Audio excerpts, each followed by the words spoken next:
Assalamualaikum warahmatullahi wabarakatuh. Alhamdulillahi rabbil alamin. Wa bihi nasta'inu ala umurid dunya waddin. Wassalatu wassalamu ala asyrafil anbiya'i wal mursalin. Wa ala alihi wa ashabihi alladhina tahazzabat nufusuhum wattahadat qulubuhum fakanu sadatal muntasirin, amma ba'd. Sahabat-sahabat Iqadah yang insya Allah muliakan, dalam kesempatan ini saya akan menyampaikan sebuah tema spirit Al-Quran, dan mari kita mengingat kembali Firqah Al-Maghfurlah Bapak Pengasuh. Mungkin di antara sahabat-sahabat Iqadah ada yang masih ingat satu pesan beliau, janganlah engkau menjadi pengikutku, tapi jadilah engkau penerusku.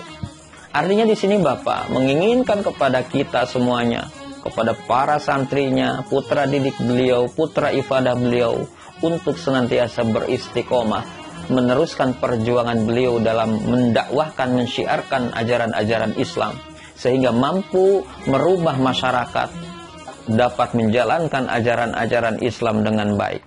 Tetapi sahabat-sahabat Iqadah yang berbahagia, kali ini saya akan menyampaikan satu hal yang menarik dari tirkah beliau, yaitu yang terdapat dalam himne Darussalam.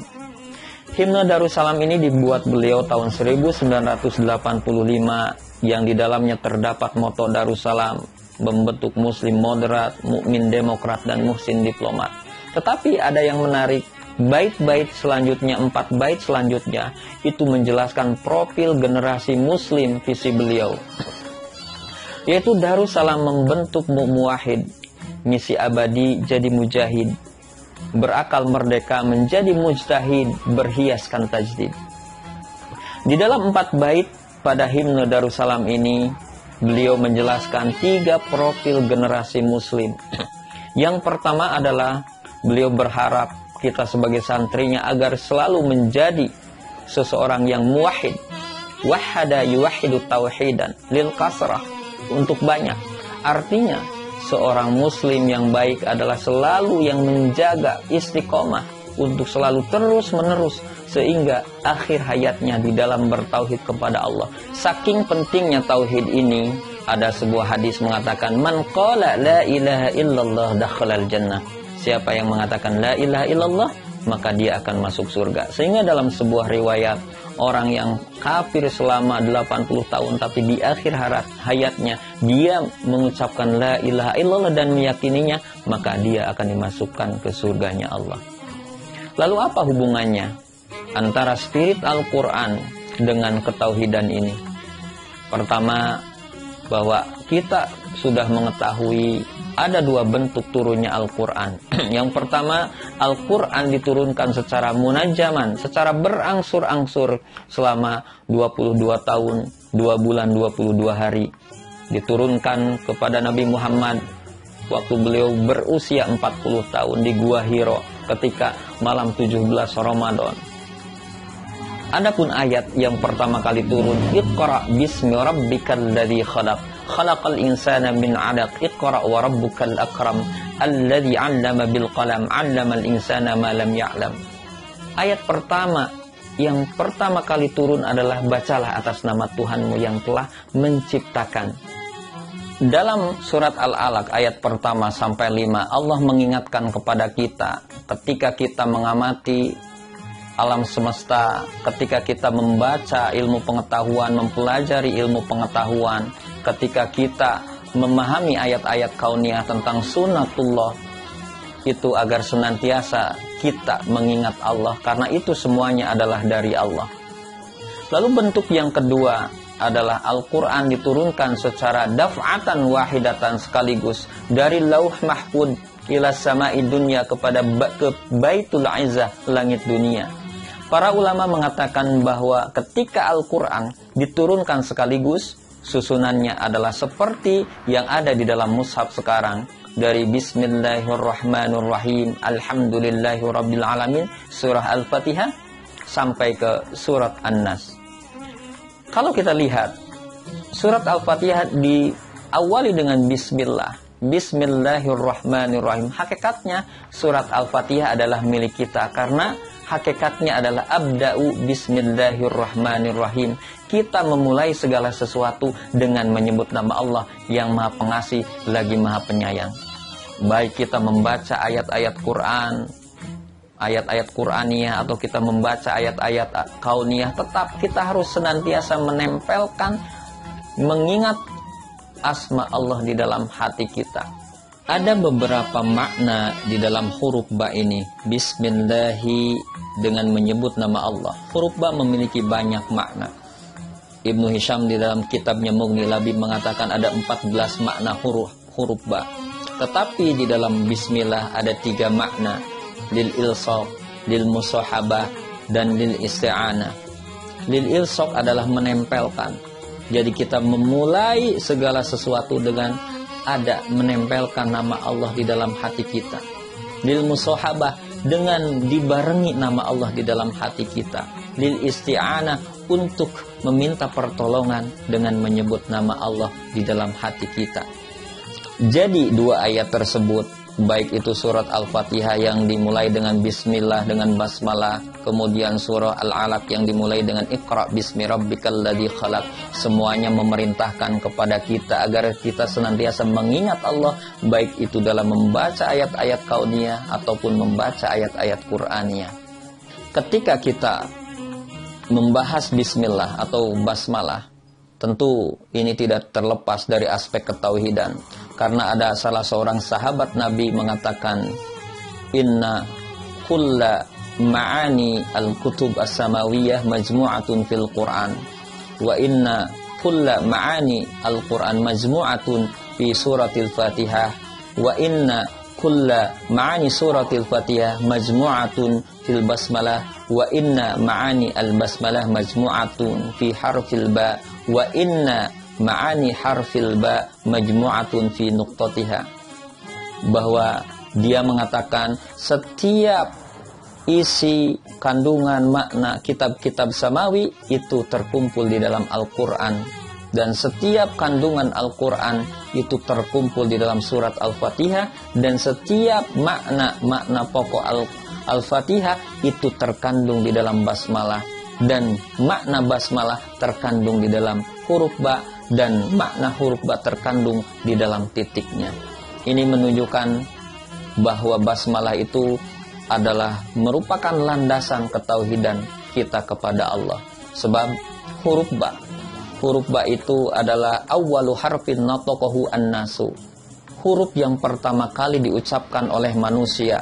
Kalau kita ingat cerita di alam ruh, ketika semua ruh diciptakan, ruh yang semenjak Nabi Adam sampai nanti orang meninggal di hari kiamat, ruhnya itu sudah diciptakan di alam ruh. Wa id akhadha rabbuka min bani adama min zuhurihim dzurriyyatahum wa ashhadahum ala anfusihim alastu bi rabbikum qalu bala shahidna an taqulu yaumal qiyamati inna kunna an hadza ghafilun. Ketika dipersaksikan di alam ruh kepada mereka semuanya, Allah mengatakan, apakah saya Tuhan kamu? Kemudian kita menjawab, bala. Ini huruf yang pertama kali terucap oleh ruh-ruh manusia ketika itu, bala, ya engkau adalah Tuhan kami. Jadi huruf ba adalah awal huruf yang paling pertama kali diucapkan oleh manusia. Tetapi di dalam selanjutnya, ayat selanjutnya, antaqulu yaumal qiyamati inna kunna an hadza ghafilun. Engkau semuanya akan mengatakan, kami lupa tentang janji itu ya Allah. Di dalam ayat lain Allah menyampaikan, fa'akim wajhaka lid-dini hanifa fitratallahi allati fataran nasa 'alaiha. Fa'akim wajhaka lid-dini hanifa. Hadapkanlah wajahmu kepada agama yang hanif, agama Islam. Fitratallahi allati fataran nasa 'alaiha. Fitrah Allah yang telah tercipta pada diri manusia. Agama Islam, agama hanif itu telah tercipta pada diri manusia. Namun ketika terlahir di dunia, berhadapan dengan keduniaan, maka ada yang berbelok arah, ada yang berjalan ke sini, berjalan ke sana, padahal seharusnya kita tetap masih di rel din hanif. Ada juga sebuah ayat yang sangat menarik, yaitu orang-orang yang berilmu, yang senantiasa mengamati sunatullah alam semesta, pada akhirnya akan menghasilkan sebuah kesimpulan tauhid kepada Allah, kesimpulan la ilaha illallah. Syahidallahu annahu la ilaha illa huwa. Allah mensaksikan bahwa tiada Tuhan selain Allah. Juga malaikat menyaksikan bahwa tiada Tuhan selain Allah. Dan orang-orang yang berilmu yang berdasarkan aspek objektivitas, tidak dipengaruhi yang lain, tidak dipengaruhi apa-apa, ketika membaca alam, ketika meneliti alam, akan menghasilkan satu kesimpulan, la ilaha illallah, tiada Tuhan selain Allah. Adapun profil yang kedua adalah profil misi abadi jadi mujahid. Mujahid di sini dalam arti luas, mujahadah, orang yang berjuang sungguh-sungguh. Setiap orang akan berjalan pada relnya masing-masing, pada kesibukannya masing-masing. Wa kullu ya'malu ala syakilati. Setiap orang itu bekerja pada keahliannya masing-masing. Seorang pengajar mendidik anak didiknya sampai berhasil, seorang pengasuh pesantren mendidik para santrinya, seorang supir mengantarkan penumpangnya, seorang birokrat memimpin dalam jabatannya. Itu semuanya adalah jihad fisabilillah, jihad di jalan Allah, menjadi seorang mujahid. Sehingga Bapak menyampaikan, berpesan kepada para santrinya, jadilah orang yang bersungguh-sungguh di dalam setiap berorganisasi lah. Kalau jadilah NU yang baik, jadilah Muhammadiyah yang baik, jadilah Persis yang baik, dan seterusnya. Beliau selalu mengatakan itu kepada kita semuanya, pada para santrinya, agar senantiasa menjadi orang yang baik dimanapun dan kapanpun. Di dalam kehidupan dunia ini, kita harus senantiasa berjihad, berjuang sungguh-sungguh di dalam pekerjaannya masing-masing, sehingga mendapatkan hal yang terbaik bagi kehidupan dunia dan bagi kehidupan akhirat. Sebab suatu saat di padang mahsyar, ketika kita dikumpulkan, kita akan ditanya, la yazula qadama abdin hatta yus'ala an arba'in. Tidak akan bergeser kaki seorang hamba di padang mahsyar kecuali setelah ditanya 4 perkara.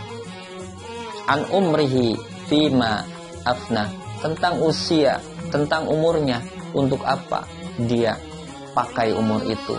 Wa an syababi fima ablah, dan tentang masa mudanya dia berjihad, berjuang di jalan seperti apa. Wa an malihi min aina kasaba wa fima anfaqahu, dan tentang hartanya, dari mana dia dapatkan dan kemana dia infakkan, dia habiskan. Wa an ilmi fima amila bihi, dan tentang ilmunya, apakah dia amalkan ataupun tidak. Jadi Bapak selalu berpesan di dalam menjadi seorang yang mujahid, bersungguh-sungguh di dalam pekerjaannya masing-masing untuk menjadi yang terbaik, dan ia dapatkan sesuatu di dunia dan sesuatu di akhirat nanti.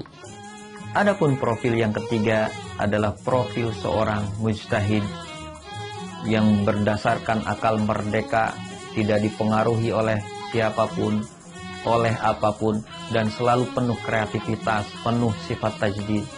Arti seorang mujtahid adalah seorang yang penuh pemikiran, selalu berpikir yang terbaik ketika mengarungi menjalankan kehidupan di dunia bersama masyarakat sekitarnya. Ketika menghadapi persoalan-persoalan, dia senantiasa mendapatkan atau berpikir tentang solusi jalan keluar, sebuah terobosan-terobosan yang kreatif di dalam mengatasi permasalahan-permasalahan bangsa, permasalahan-permasalahan dalam kekisruhan beragama, permasalahan-permasalahan dalam kekisruhan sosial, ataupun kita mewujudkan sebuah kreativitas di dalam kehidupan masyarakat, sehingga kita menjadi seseorang yang paling bermanfaat dan sangat bermanfaat bagi masyarakat. Khairukum man anfa'uhum linnas, sebaik-baiknya kamu orang yang paling bermanfaat bagi manusia. Mudah-mudahan dengan penjelasan 3 profil tadi, baik kita harus menjadi seorang yang terus-menerus bertauhid, seorang muwahhid, seorang yang terus menjadi seorang mujahid, berusaha sepenuh hati di dalam melaksanakan kesibukannya masing-masing di dunia untuk menghasilkan yang terbaik bagi dunia akhirat. Kemudian menjadi seorang mujtahid, selalu berpikir yang penuh tajdid, penuh pembaharuan, penuh inovatif, penuh kreativitas untuk mengatasi persoalan-persoalan baik bangsa ataupun agama, sehingga menghasilkan sesuatu yang terbaik bagi masyarakat. Mudah-mudahan apa yang saya sampaikan bermanfaat bagi kita semuanya, terutama bagi saya sendiri. Wal akhir wassalamu alaikum warahmatullahi wabarakatuh.